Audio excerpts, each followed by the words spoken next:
Good evening, everyone. Thank you for joining us. I am Ariana Bravo. I'm a presenter for Formula One and Autosport. And I'm really excited to be hosting today's webinar. It's all about broadcast journalism. And it's brought to you by Girls on Track UK and Motorsport UK, who, as we all know, anyone that knows me, I can't speak more highly of the two communities. Now, I know that so many of you are looking forward to today's session to learn more about the career path and Diana and I's journeys into our jobs.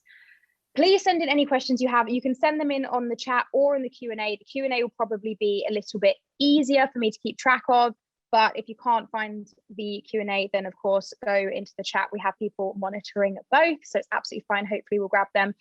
And at the second half of the webinar, we'll try to get through as many questions as possible. Now, that's enough housekeeping. I want to introduce our fab guest. Joining us today is presenter and reporter Diana Binks. Now, you're a presenter and reporter beyond motorsport, but we're going to probably end up focusing mainly on motorsport. Thank you so much for joining us first and foremost, though. How are you doing today?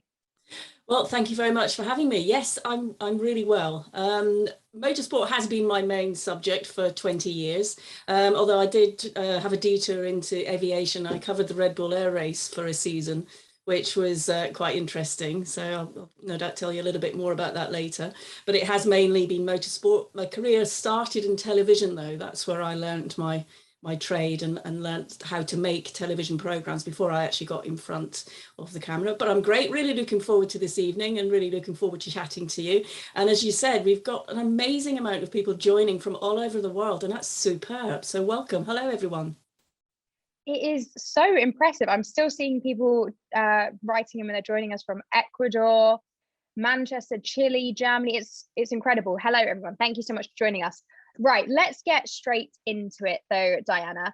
As you just mentioned, you work in motorsport, motorsport and other areas as well as a presenter and reporter, but it all started back within broadcasting and television. Can you start by telling us how you actually got into this industry, into the broadcast industry specifically, and then we'll move on to, you know, the crossover between the two? 100% yes. Basically, I knocked on a lot of doors. My career started, I didn't go to university. I left home. I grew up in Scotland and I left home at 18 and moved to London. I was quite headstrong even at 18 years of age, and I decided that's what I was doing, much to my mum's sort of, she was a bit distraught about it to start with, but we had some relatives that lived in London and they said, no, you can come and stay with us. So I moved to London at 18. Wasn't really sure how I would get into television. I wanted to work in television. And if I go back to where the interest in motorsport started, I used to go club rallying. So I used to go to the Kielder Forest with friends that used to do club rallying. And I absolutely loved the passion, emotion and drama that happened during a live event. And that's really what prompted me from the sort of age of 13 to think I wanted to go down that road, but I had no idea how I would get down that road. Moved to London, just had a job as a secretary and worked in London to just kickstart where I was going in life. And then I went to night school to study journalism because I felt that was the best route for me to do, having not gone to university. So I did that, and then it was a case of working different jobs and with the eye of getting a job in television, and I just had to keep knocking on doors, and then finally one door opened, and I started as a secretary for Planet 24. So a lot of people may not remember this, it's probably a bit before their time, but there used to be a program on Channel 4 here in the UK called The Big Breakfast. So I started working on that, and within a few weeks I'd moved on to editorial, and it just happened. I can honestly say the plan was to get there, but I didn't know how I got there. And then I walked in the door, started working, and absolutely loved it, and really learnt all about television and live television at that point. It was quite an exciting time working on that show, and you got to learn lots of things and work with some really talented, creative people who, you know, throughout my journey of my career, I've kept in touch with a lot of people that have moved on to different things. They started as runners and you know, we all started at the bottom making the tea and the coffee, and then have worked our way through. So that's really how it came about. And then it was just perseverance from then on. But it has been a lot of knocking on doors, having to prove myself, having to learn my craft, and just keep looking for the opportunities and working at it to find them. Yeah, it's really good that you highlight at the get-go there, the knocking on doors, because I know that we have a lot of questions that come in, and I'm sure you're inundated with questions from people the same way I am about how to actually get into this industry. And I think that's one of the most important things. You have to keep knocking on doors. Sometimes the doors won't open, but that's okay. That doesn't mean you should stop, because it's so important in this industry, and networking is so crucial. As you've said, you've kept in contact with these people that you met at the start of your career, and you cross paths with them throughout your journey as you move up the ranks as such and progress in whichever direction you go. But I wanted to drill in more into what specifically in broadcasting and presenting drew you to it. What is it that you really love about being on screen in front of the camera? It's being on screen in front of the camera just happens to be part of the job. What I was interested in, when I think I just mentioned it very quickly, when I used to go club rallying with friends, and I'll put a bit of context into it. I grew up in Scotland. My family were, there's an expression in Scotland, you call them a bit dour, and they didn't really show a lot of emotion, and I was much younger than the rest of my brother and sister. So I grew up in this environment, and actually when I found this sport, I found this complete different experience I hadn't had before, and it was an emotional thing. It was, everyone was reactive, really pushing, and when someone won a rally, and you felt the whole competition element, I absolutely loved it. And that it was the competition element that started me on the road. I just loved that, pushing yourself. How far can you push yourself to do what you want to do, to achieve what you need to achieve? So there was a seed there at the start. I didn't quite know what it was, but it was definitely the competition element that started me on that road. And then it was a case of learning all about it. And I'm a great reader. I like reading, I like learning. So I wanted to know lots of things, how the car worked, what they had to do to make it better, how they got themselves in the position to go on rallies when it was raining and horrible, and the speeds. And I was just fascinated by the whole thing. And were those questions that you asked in your presenting when you were speaking to the drivers or the mechanics, or were those things that you went behind the scenes and learned? Because that's actually a really interesting insight that other people would definitely want to look into. So is that something that you brought into your presenting style? After, but at the beginning, when I first started, I was changing tires. I was a bit of a tomboy, so context in it. And I was fortunate enough, my brother-in-law had a pig farm, and I used to drive the tractor from the age of 12. So I was a little bit boisterous, and but I wanted to learn. So on the rallies, I just wanted to learn and absorb everything. I didn't really put that into context till a bit later. It's like everything, you don't realize how much you do learn by being involved. So I think the biggest thing for me is, and for anyone that's interested in doing something, is you have to have a passion for the subject, for sure. Being on camera and doing the job is half the job. But if you have a passion about what people are doing and why they're doing it and what makes them tick, that's the thing. And learn your subject matter. Because I remember when I sort of got my first or second job, they put me through my paces. I mean, I was in a truck and I was being questioned about the championship I was involved in at the time, or starting to get involved in. They wanted to know that I knew my stuff before they'd let me loose. So that was quite daunting. So, I think you have to do your research, you have to do your homework, and have a real interest in it, a passion for it. Yeah, I think that that's a really important point as well, because as you said, there's two parts to it. You have the actual sport that you might be presenting on, whatever subject matter it might be. And it is really crucial that you know your facts, because you're talking to the people who are at the top of their game in this industry. You need to know what you're talking about. And that's something that other presenters within Formula One specifically have mentioned as well. I know Rachel Brooks, when she was sharing her story at another Girls on Track UK event, she mentioned as well the fact that, the boss of Sky Sports sort of brought her in and drilled her on the information before he actually entrusted her to go out and do the job.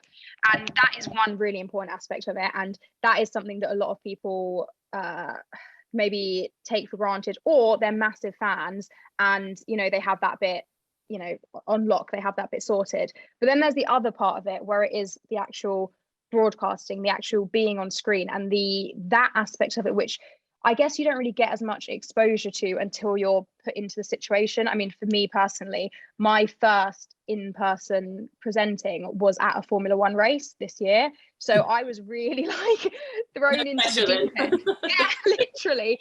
You know, I went out to Austria and it was just sort of like, you know, where's your earpiece? Get your radio, do this. And I was thinking, okay, okay, I've not done this before, but fine.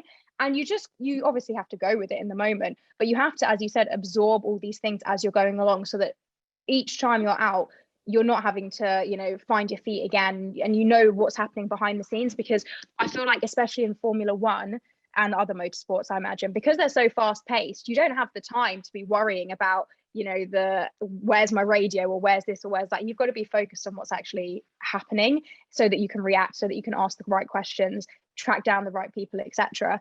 So that is definitely an important part of it. Can you tell us how you made that crossover from just broadcasting more generically? What was the actual catalyst that got you into presenting and broadcasting for motorsport specifically, and what were your first jobs?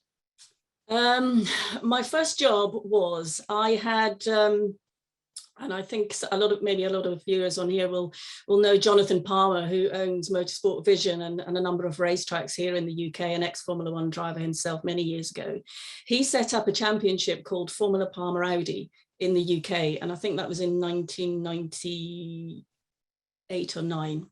And I read about this in Autosport, and I thought, I really want to get involved. So I made contact with Jonathan Palmer, and I went to see him, and he said, you know, why are you here and what do you want? And I explained why, and he just looked at me and sort of just went, okay. And he wrote down a name of a man called Andrew Marriott and said, he's the man to call him.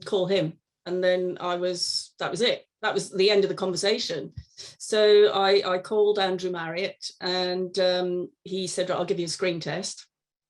Come to a test, and I'll give you a screen test. So like yourself, you turn up at this event, you just said, and you've really got no idea what you're about to do, but you have to be able to react to whatever you're doing. And it's a subconscious thing, I guess, in many ways. But I turned up and I said to him, so what do you want me to do? And he said, well, you'll know what to do. And I was like, no, I actually don't know what I've got to do. So he said, right, cameraman, microphone, I want you to walk up and down the paddock and talk about the paddock. And and my walk to the paddock to start, my heart was just racing. I was just thinking, oh, okay. And so I walked up and then just started walking up and down the paddock, interviewing people, talking to them and asking them about stuff they were doing. I mean, don't forget, for 1 minute, I didn't know everything. No one knows everything. And you shouldn't know everything anyway as a broadcaster. You're wanting to bring that across for the viewer, even if you do know.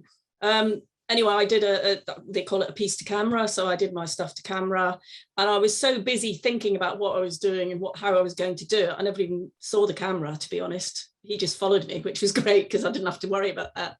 And at the end of it, he said, okay, that's it, you're on. And off we were, up and running. And that was my first proper motorsport broadcasting. And Jonathan Palmer is a man who's got a real vision and knows exactly what he wants. And it was challenging, but it was also fantastic because he ran a superb championship.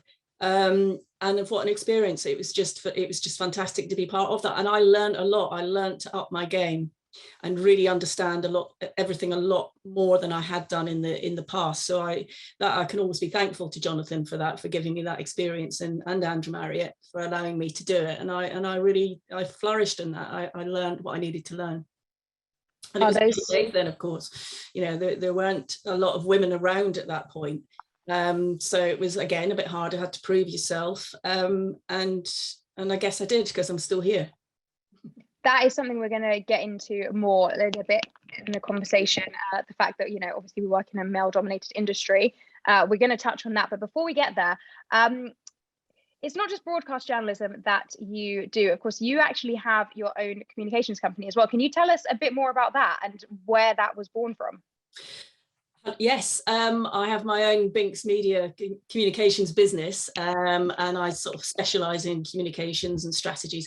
And I've taken everything I've learned, from working in motorsport and the competition element, which is another side, and used what I've learned about branding, communicating, talking, interviewing, telling the story. Actually, people ask me what I do, and I say I tell stories, and they sort of look at me and go, "What do you mean?" And I'll go, "Well, I tell stories about people," and that's what we're doing. We're telling a story, bringing it to life.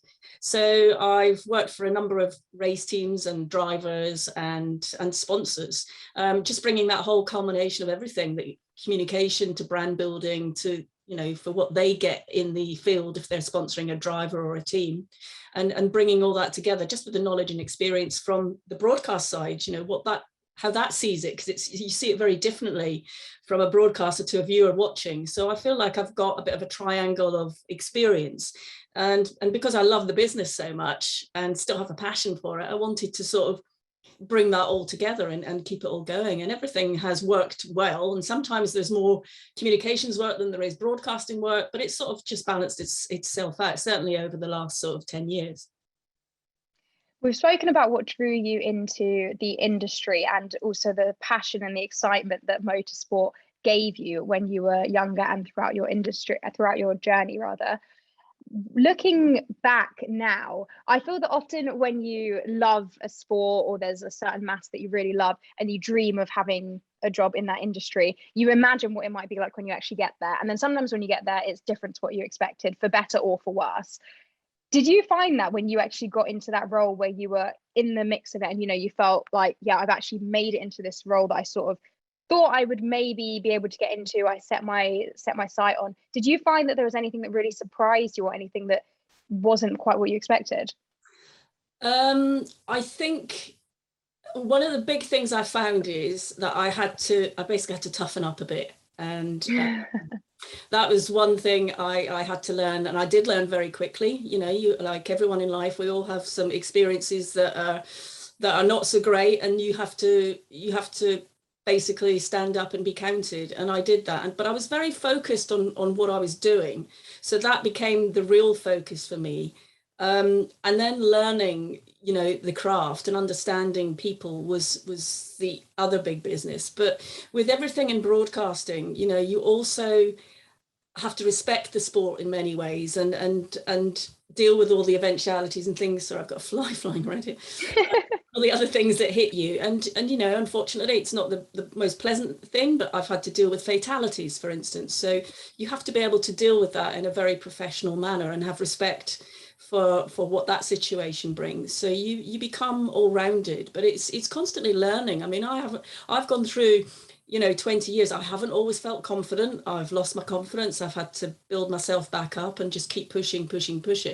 But I think that's an internal thing where I've always kept pushing myself, and just maintained a relationship with people I'm working with and how we're all developing to build that confidence back. But unfortunately, that isn't something you can show in this business. You can't show that you're not that confident, or if you're struggling a little bit. So you have to learn to deal with that. And for me, I started studying neuro-linguistic programming, which is basically neuroscience now. It's evolved into neuroscience, just to sort of really understand, if I was having a dip in whatever was going on, how did I do that? And I managed it. So you manage it, because not everyone's flying around fully confident, and it's not as easy. You make it look easy, but it's not always. And that's just a fact of life now. And I think nowadays, current day, people are recognizing that more and more, that, it's the same for everyone that's really pushing themselves and to perform and to do, you take a different element of challenge on. Yeah, I think that that's something that I also learned and am learning coming into this career. Obviously, I've come from a completely different career background. I know that we've had lots of questions in as well, asking what subjects to take, etc. And we will get to them, I promise, towards the end of the webinar, and I will share a bit more about my journey. But yeah, I found that I also had to sort of toughen up. I mean, I've had great experiences working with Autosport, working with Formula One and driven by diversity, but there have been occasions where I've had not such pleasant experiences, and I took it really personally. I took it massively personally, and I was, questioning myself. I was really upset about it. Of course, it's made more difficult when you're sort of in a relatively new environment, you're away from home, etc. And then after a few weeks, once I actually got home and reflected on it, I was sort of just like, I can't take this to heart. I can't let this affect my own work, because I've had an incident with one not so nice person amongst all the lovely people that I work with. And like you said, the confidence thing is a massive factor as well in this industry, and that is something that I actually wanted to touch on, because I know that in other webinars I've been in or panels I've been on, something that often comes up, especially from women and girls, is the fact that they struggle with imposter syndrome, or they struggle with not having enough confidence in a male dominated industry. For instance, they often get backlash and nasty comments, etc. How do you recommend dealing with that sort of situation where you're doubting yourself? As you've said, you've been there, you went on one path to deal with it. What would be your message to the other girls and ladies that are on the call that have these bouts of imposter syndrome? I think you just have to keep working and developing yourself. And I think you have to, as I said earlier, right at the very beginning, learning your craft. So learning your subject, learning about your subject so you feel confident. If it's all just about being on camera and wanting to just be a broadcaster, that's a different field. But I think you have to learn your craft, which will give you confidence. Now, if you feel that that's dipping for any reason, then reach out and find something that works for you. For me, it was neuro-linguistic programming. I'd listen to tapes about mind management. I've got a friend that's a mind coach as well, and I'd speak to him, and I would use hypnotherapy tapes to sort of just put me into the right frame of mind, and then just keep reminding myself why I'm doing what I'm doing, and just build that confidence back up. But sometimes music works for people, or just having a moment, just to catch your breath and deal with it. But you have to, this might sound harsh, but you have to sort of keep it to yourself and deal with it, and then go and do your job. And it's the same for athletes, sports athletes. Not every driver, rider, bike rider gets in a car or on a bike feeling 100% confident. They all have dips, and you learn to manage it. So you learn to manage what works for yourself. But I think the biggest thing I can take from it is learning your subjects. If you know about your subject, then you can always find, if you're in a sticky situation, you can always find something else to engage with. Yeah, and this is the thing, right? With imposter syndrome and these bouts of, doubting yourself that you have, I think it's important to realize that, as you said, if you let on to that, then you're giving others reason to doubt you as well, when there might actually be no reason to doubt you. The chances are that you are perfectly capable and that you are good at your job, and that you should be in the position you're in. But if you start doubting yourself and letting other people know that you have that self-doubt as well, then people are going to sort of think, oh, okay, maybe we shouldn't have this much confidence or faith in her. So I do think there's a fine line to walk there in terms of, leveling with yourself personally. And it's different, if it's a bigger situation and there is something that's happened, or a situation that is ongoing that involves other people, etc. But I think that it's important to recognize how many people have these bouts of imposter syndrome, etc., because then it makes you realize that actually it isn't something you should necessarily give too much weight to. I mean, we've both said that we've experienced the same thing. I've spoken to so many ladies within the industry who say that they suffer from the same thing, and they still suffer from it even when they're at the top of their game. Like, it's just something that happens. I think it's just human nature, right? No one, like you said, no one is going to be confident in their ability 24/7 every day of the year. But you have to learn to recognize it, realize when it's not valid. And if, as you've said, which I think is really important, if you are good enough and you know your craft and you know your subject matter, then you're kind of having a losing argument with yourself, because you know that you know your stuff. So there's nothing for you to pick apart. So that is, it's something that happens to all of us. Yeah, and it's also how you pick yourself up from that, because, throughout the years, you're at the beginning of your career, but, when I've been working on events and something's maybe gone wrong, on the broadcast side of things, or you've got something wrong, or you've done something, and you'll be the first person to beat yourself up for it, without a doubt.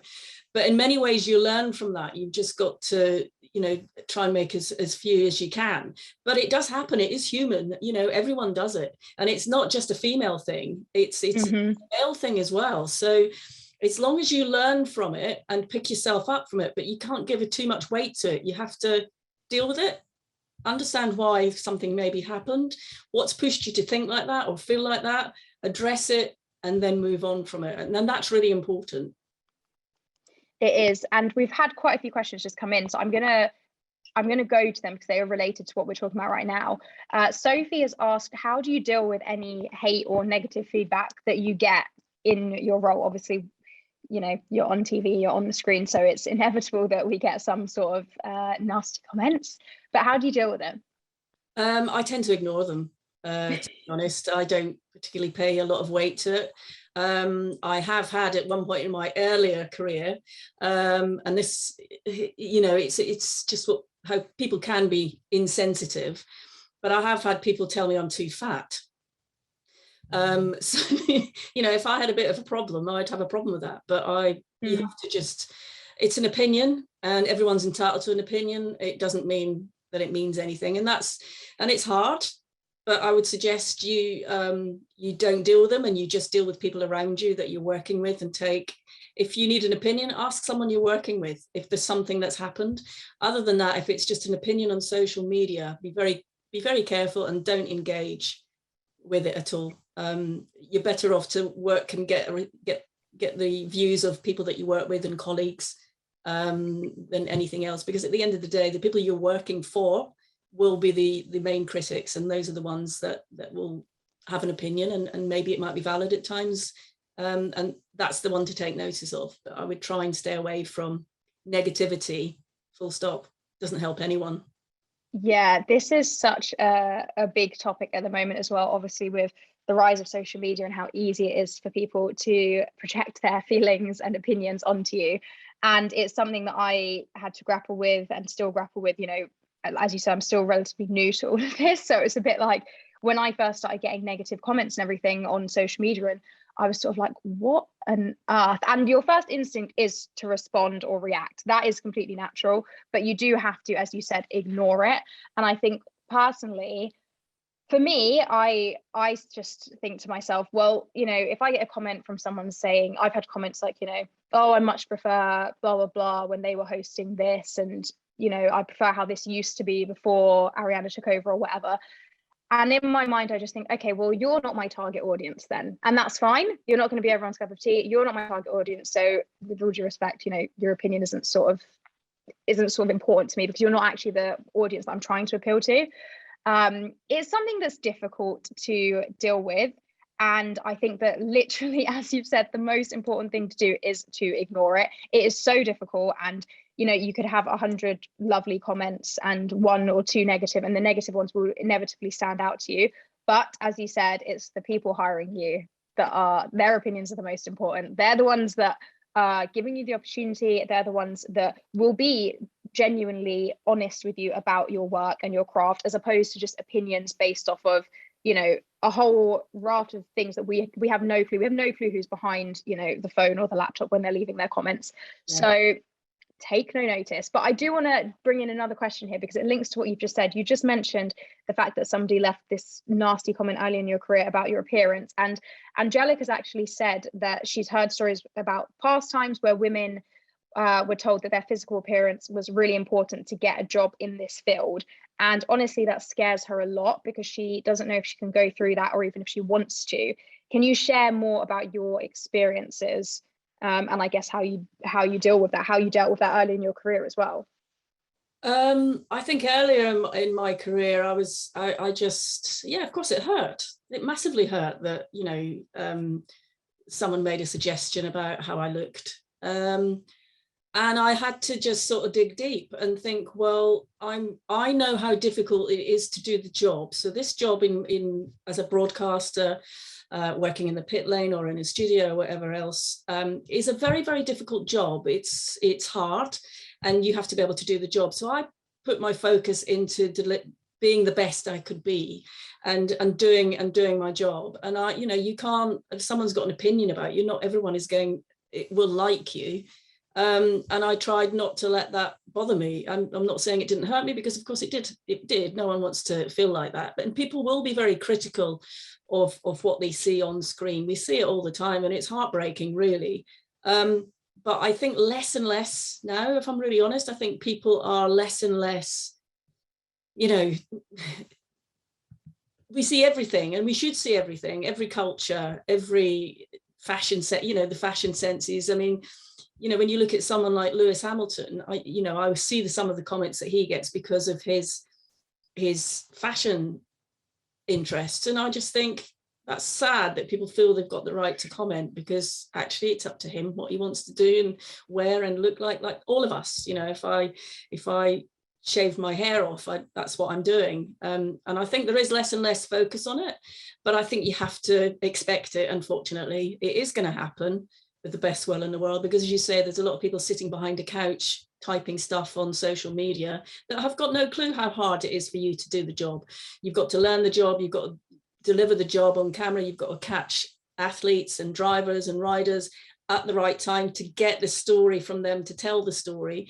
Now, that isn't easy when they're in the height of competition and you're interrupting them basically and trying to get an answer to a question or tell the story. So they also have to respect you for doing that, and you have to know how to do that and how to approach people at the right and wrong time. So it's not really about what you look like in that respects, but I think it is difficult, but you have to switch off from it. And as I said earlier, the most important thing is the companies and people that you're working for, who that's the opinions and questions you should be looking at. And we all ask ourselves all the time, can I do something a bit better?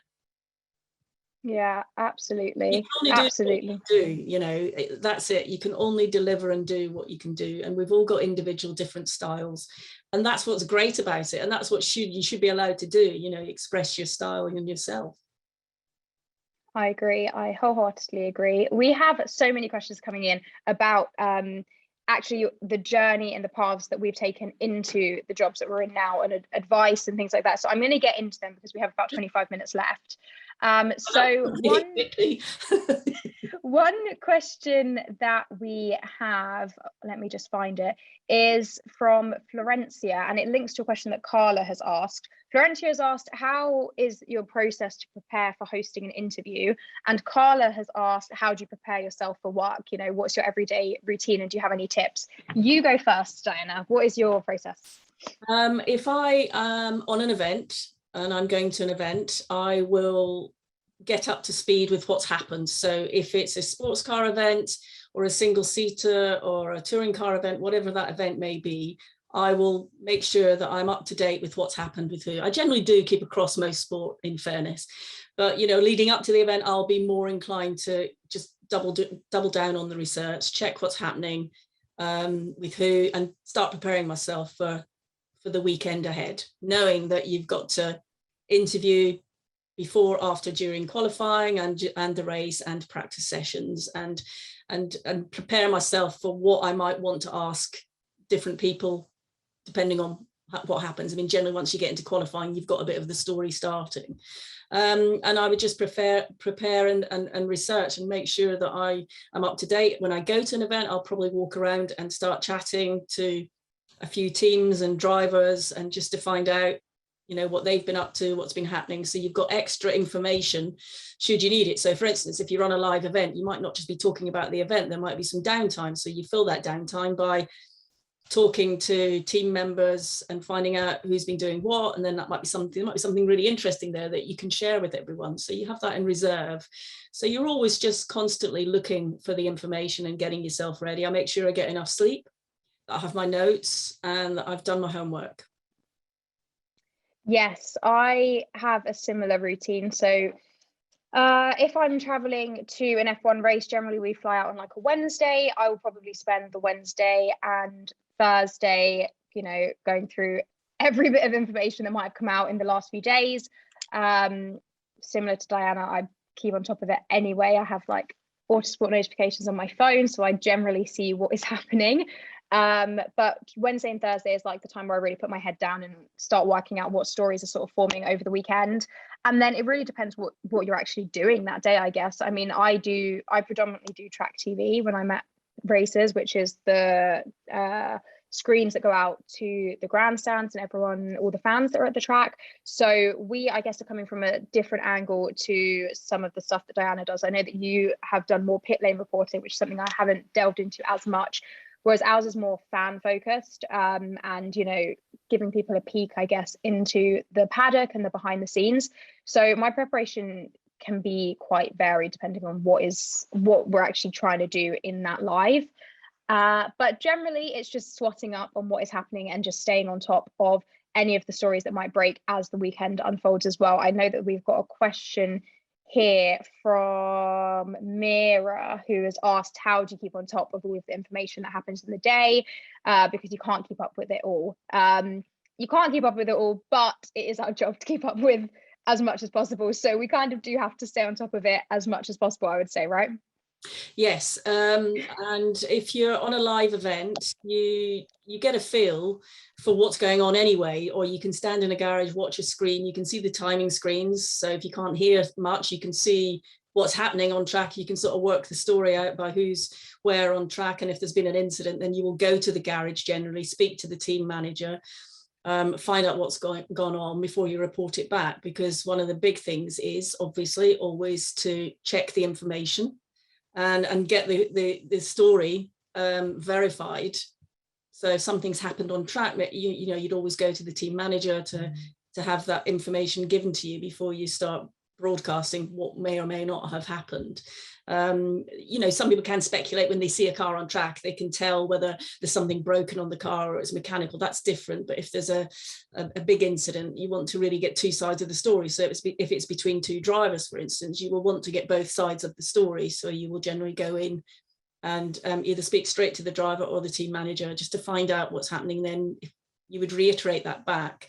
So once you're up and running on an event, you sort of get a feel for what's happening and you're following the story, and you can't do anything else because you're sort of in it at that point. But like yourself, you know, you're doing something slightly different on screen, so you're getting to information's harder. But you know, the people at events want to know what's going on behind the scenes, because that's really important and really interesting. You know, you want to know what they're doing off track. So it's just check. Yes, of course, you can't be expected to know every single thing, every single moment, but you do tend to get into flow. Once you understand the nature of what's expected of you, it becomes obvious. Yeah, I'd agree with that. I think that once you're in the paddock or in the environment, as you said, that is it. It's like a little bubble. That is all there is to sort of take in.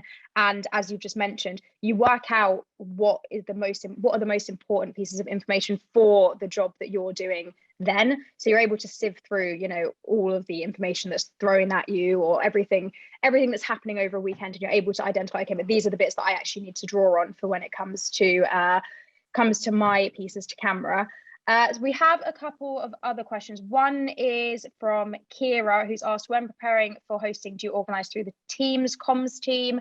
And Emma has said, when you've mentioned approaching drivers and athletes in a vulnerable moment, have you ever felt like you're genuinely interrupting them, even though you're doing your job? If so, what helped you to overcome it? So from my perspective, yeah, pretty much all of the interviews that I do are organised through the comms team. I think this is something that's probably, well, I've been told has, you know, become more clamped down on as the years have gone on. And I have had maybe only one or two moments where I've had drivers in like bad moods, or they've just found out. There's one interview with a driver where they'd literally just found out that like they had a massive penalty and they were not happy, obviously. Honestly, in that situation, I was a bit thrown off because it was very short answers, like one word answers, and it's like, oh, okay, fine. But I think it's important to remember that this is their job, like they're athletes and they have the emotions linked to these situations, and you have to be empathetic of that, and you have to be aware of it and know when to push and when not to push, because that only from experience, you know, you start to learn. I mean, I've had a few situations, not so much Formula One, mainly sports cars and single seaters and stuff, and you go and find a driver and ask a question, and you might not really get the answer you want to get, which means that you have to go away. But you get used to that. And again, as you just said, you know, you don't choose your moment, but you sort of gauge the subject. Now, if you can see someone who's really not happy and they're not going to talk to you, so you know, there is an element, you know, you can ask and they'll say no, and if the PR person says no, then it's a no. But then other times you have to push a little bit harder and push in and do what you need to do, but it can go two ways. It'll be good or it'll be bad, but it's okay. Yeah, and that's right, that's the thing. So Sophie has also asked here, how do you talk to drivers after a bad race? And I think that I think that there's two sides to it. Sometimes the driver might be in a bad mood because, you know, yeah, they've had a bad race, and they're just annoyed at themselves. And that's one situation where generally the presenters that I've seen, or the reports that I've seen, are able to probe a bit, because although it's a bad race, you know, they still have to talk to media and people still want to know why it was a bad race, and they want to dig into that a little bit more. But there's other situations where, you know, maybe penalties or something personal outside of the sport has happened, where you're a bit more cautious. So I know that in one situation I had with the driver, I knew that potentially the driver might not be in the right state of mind. They might not be completely wanting to chat. So I just went to their comms person before and I just said, look, is this off limits? Is there anything that I should tread carefully on? And then they're able to tell you. I mean, their comms people know inside out and will make sure to tell you if there's something you shouldn't touch on. So yeah, that is that. I'm going to move on to some of the questions about our journeys. I know that, Diana, you've already shared your journey, but people have asked, what subjects did you take for A-level, higher, university? Are there any courses that you can recommend in order to get to the position you're in now? Are there any? Well, I think now people, you know, if you start with journalism, but if you're looking at sports, then you really need to look at a subject that's related to sports performance, sports mind management. All of these areas are great tools and insight into the sports business. So a sports degree is an area that, you know, you would look at. But also, don't ever forget, as much as that, experience counts. So depending on what you're studying and what you're doing, if you really want to work in motorsport, go and help out a team for a weekend, not in Formula One, because they wouldn't let you do that generally, I don't think. But you know, there's lots of other sports. Go to the grassroots sports, start learning, go to karting events, just learn what's happening, speak to people, get a feel for what they're doing, help out, and you'll learn an awful lot that way, which will really help you, give you really, really good insight. So as much as you know, university is important and everything else, so is experience, and also the ability to be able to adapt to whatever it is you need to do, and you'll get that from experience. Yeah, we've had a question from Hannah and other individuals in the chat as well about subjects and recommendations in terms of courses and things that we may have taken. I personally did not study anything related to broadcasting or journalism. I studied economics, which is completely unrelated. And I don't feel like it's hindered me. That's not to say there might be certain skills or opportunities you get through, you know, broadcast journalism degrees, etc. They might prep you in some ways. I personally haven't felt at a disadvantage because of it. As we've touched on in the webinar already, I feel that knowing your subject matter doesn't necessarily need to come from a formal education, as Diana's just said. I agree with that, and yeah. You know, it depends what you want to do. So for anyone that's listening in now, okay, we're talking predominantly about motorsport, but if you want to work in broadcast, in television, there's a whole fantastic area there that you can get involved in. You know, from directing, producing, you're still involved with the sport, but just in a different way. But it's a very exciting business. And it's creative. So if you're creative, that's what will get you to the next stage, creative and passionate about what you're doing and wanting to do it. But again, I would reiterate, it's get the experience, just keep knocking on the doors. You know, just because you haven't got the results doesn't mean you can't do it. Of course you can. It's get the experience, knock on doors, put yourself out to do something a bit different. And that's what pays dividends. I agree. I mean, my personal journey was very strange as such. I knew that I wanted to move over into the industry. It was something I was really passionate about. I started an Instagram that first of all just covered generic Formula One news, and I was like anonymous on it because I was still a bit scared of putting myself out there. And then I started making IGTV videos for race weekend. So I would do a build-up video, a qualifying roundup, and then a race day roundup. They were not anything fancy. It was literally me talking to my phone, just 2-3 minutes, just to showcase myself talking on camera and just to get experience, and just to put it out there basically. And then the videos, very strangely, got noticed by one of the directors at Formula One a few months later, and he messaged me asking if I'd be interested in working with them. Meanwhile, I also set up a podcast with a friend that I met through a Girls on Track UK event. So shout out to Girls on Track UK. We started a podcast that ran for 2 seasons, and then we tied that up because Autosport then approached me and asked me to take over hosting their F1 podcast. And then when COVID sort of died down a little bit this year, Formula One got back in touch. So that is just a demonstration that it's very much something you can give yourself the opportunities as well. You've just said, and from what I was saying, you know, getting that experience and coming up with ideas yourself, which is exactly what you have done. You've thought, I'd like to do this. I'm just going to test the water, see how far I can go. But you've got, you know, you've put yourself out to do that. But the platform now is very, very different, you know, to 20 years ago. We've got all these different platforms now that you can put video content in, you can have an opinion, you can do stuff. I think you've just got to show that you are professional with it. It's not a case of just standing talking to the camera, but also be creative, do something different like you have done. It's opened up a door for you, and now you have a career going down that road. And it's the same for anyone that wants to work in communications. You know, it's just standing out a little bit, doing something different, thinking about, what would I like to see here? What would I see differently? And just going with it. Go with it. Don't be scared to fail. And that's a big thing that everyone thinks, oh, I don't want to be, you know, I don't want to fail. No one wants to fail. But then also the whole business is creative. So you need to have a bit of creative input to put into that. And sometimes it works, sometimes it doesn't.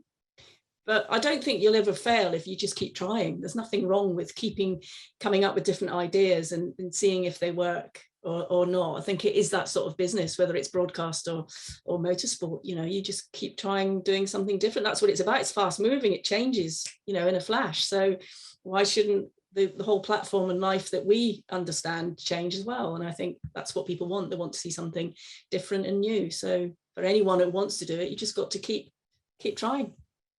I agree. And as you've said, there are so many platforms that you can now utilize to put out video content, to put out content related to what you're interested in doing, and using that as a mechanism to showcase your passion. It is also very saturated, I would say. And as I said, my videos were not anything particularly fancy or anything like that. And I also think something to be conscious of is the type of content you put out. There's someone that has mentioned here as well about the fact that, you know, you might have favorite, who is it? It's Carla has said you might, oh no, not Carla. Sophie has said you might have your favorite teams or drivers, but, you know, when you're doing your job, obviously you have to be impartial. And that's something I would say to be conscious of from the very start. I made sure that I did not show any bias or favoritism to any of the teams or drivers when I was doing these videos. Whereas I know that often there are content creators who can be more lax in that because they're creating content for YouTube, opinion pieces. But I would say if you're going down, I'd be interested to know your view on this as well, Diana. I feel like if you're going down the more presenting, reporting, pit lane reporter in the paddock sort of angle, you have to be careful to be more impartial when you're putting yourself out there, even if it's before you actually get that job. Yes, of course you do, because it's not about walking into an event and being everyone's friend. Of course, you can be professional and good at your job and have fun, because we have fun, of course we do. But you also still have to do your job and be objective, as you've just said. And I remember a few years ago, I won't name the driver, but he was got involved in Formula 3 when I used to front British Formula 3. And 2 or 3 drivers came in as commentators, and one driver just got ridiculed for things that he said. Of course, he was very knowledgeable about stuff on track, but it became quite personal. And of course, that just doesn't work, because you're always going to upset someone. And he got really upset by it, and just said, you know, this is just not for me. This business is not for me. I didn't realize what it was like. But you have to be objective to tell the story, and always just verify stuff, verify your facts. You know, if you're on a live event and you're reacting to something, that's different, but it should never be hearsay, I don't think. I think you should, if you're trying to tell the story, you need the facts from the horse's mouth. Yeah, absolutely, absolutely. We've had a couple of questions about networking and how to put yourself out there more. So Joshinka has asked, at the start of the webinar, we've said that networking is very essential. Do you have any tips for networking in the industry? We also have a question from Amelia, who says that she lives in a rural part of Wales. There aren't many opportunities there. Besides attending events and webinars like these, is there anything else that she can do, or people she should talk to get help in the broadcast journalism side of motorsport? What would be your advice for putting yourself out there and networking? I just keep across, because everything is online now. And as you said, there's things like these webinars and lots of information. Have a look and see who's looking to recruit. There's lots of, you know, websites that are recruiting for jobs. Take a look at those. That's the way to network with people, and go to events. So if you can, I know who said they lived quite remote in Wales? Amelia. Amelia, I don't know if you're anywhere near Pembrey, but there's a fantastic circuit at Pembrey, and there's lots of teams that go testing there. I'm talking about sports cars and touring cars and karting events. And Anglesey as well is a track where they do track days and lots of different stuff. Take yourself along to some of those, start chatting to some people, and you might be able to do some circuit commentary, for instance, if you offered to do it. So think about things like that, you know, maybe go to some circuits, even kart tracks, and offer to do some commentary or interviews with on the circuit sort of microphone. And it's always quite scary to start with, but it is a good help, and you will just start to build up your network and contacts. Yes, and of course, also the other aspect of it is being persistent, but without being annoying. So I know that something that really helped me when it got to actually making the connection with Formula One was the fact that after I went and spent the weekend at Biggin Hill, well, not spent the weekend, but went over a race weekend at Biggin Hill, I made sure to keep those relationships that I made going. So every month, pretty much, I would have a call with the one of the exec producers, just an informal catch up, not a, you know, can you hire me? Can you hire me? Can you hire me? Just an informal catch up. What sort of things are you working on? You know, oh, I think this would be really interesting. I think this would be really interesting. I would love to have to visit again to see this. I would love to look at how you approach this, etc.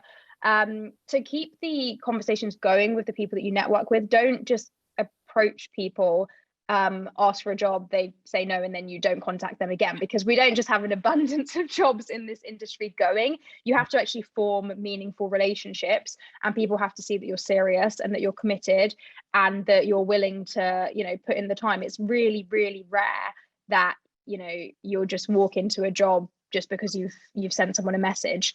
So I would say work on building actual meaningful relationships as well. We also had a question, I'm trying to find it, from somebody who's asking how important we feel things like LinkedIn and Instagram are for making connections. Personally, I would say that I found it very useful. LinkedIn less so, but social media more generally, like Instagram, Twitter, etc. That's how I formed a lot of my relationships with people that I now work with or have worked with, or also just finding people who share a passion and share the same drive. So that's something that really brought Steph and I close, because we met at this Girls from Track event, we kept in touch over Instagram, and then we just realized that, you know, we were very similar in our approach to things. She now works for Formula E, I work for Formula One, and yeah, it was just really useful to have someone in a similar sort of field. I don't have a lot of any friends that are interested in Formula One. So use social media, go to events, form actual relationships, like I said, not just with people that you want to hire you, but also your peers, because you learn from them. You can bounce ideas off of each other. You can get honest feedback, like we spoke on earlier as well.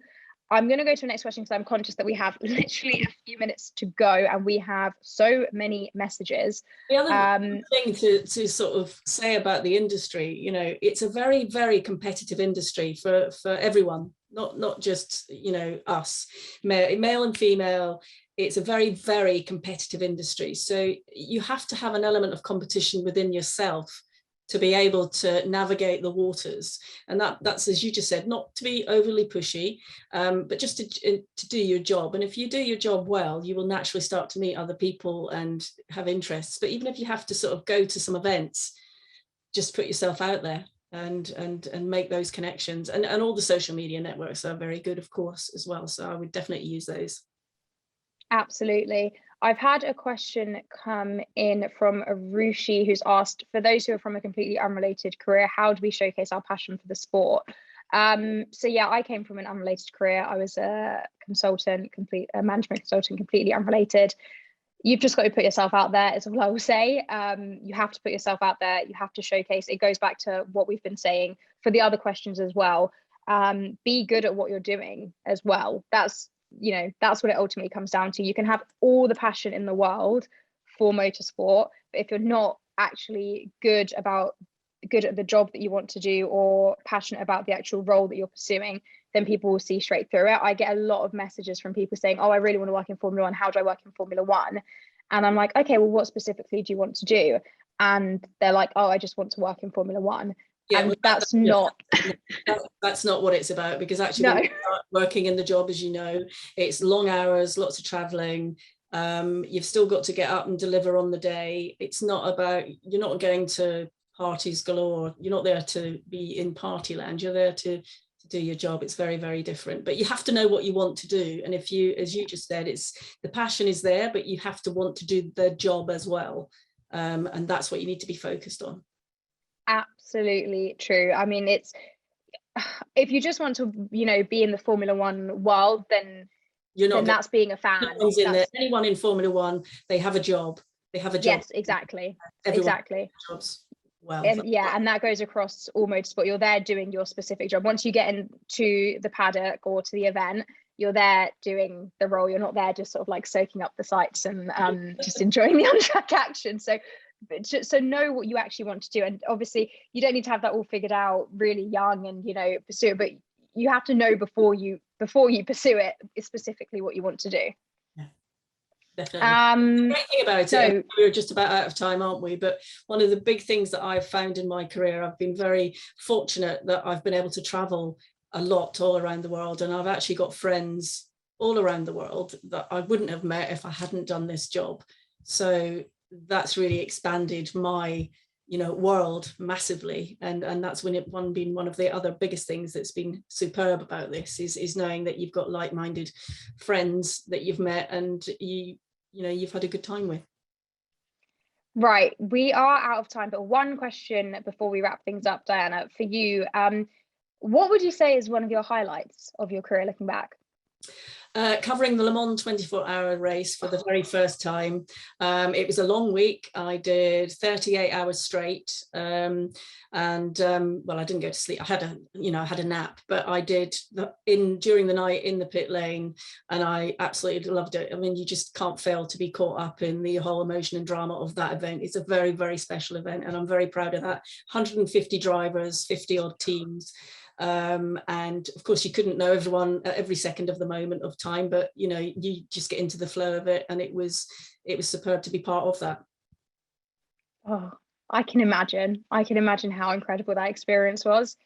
Right, we are out of time. We still have so many questions in the question box. I'm sorry that we can't get through to them all. I'm more than happy to answer them on Instagram. If you want to message me, my Instagram's at Ariana Bravo F1. Feel free to send me the messages and I will spend the evening in my DMs trying to answer them for you if I can. Diana, thank you so much for joining me. This has been such a good conversation. I've actually really enjoyed it. I felt completely like we're just having a chit chat here. Thank you so much for giving your time up. Everyone in the chat is sending in So many thank yous. They've really enjoyed it. Thank you for giving up your evening. Thank you everyone for joining us as well. We really appreciate you taking the time to spend the evening with us. If you aren't part of the Girls on Track UK Facebook community, go to Facebook, search FIA Girls on Track UK, get joining. That is a great opportunity to meet other people who have similar interests. The link is in the chat now. Motorsport UK are putting the link there too, so you can just click on that and it will take you straight through and you can join there. As I've said, keep in touch with other people, network. We hope that you found this useful. Diana, thank you so much once again. It's been an absolute pleasure. And thank you everyone for joining us. Thank you.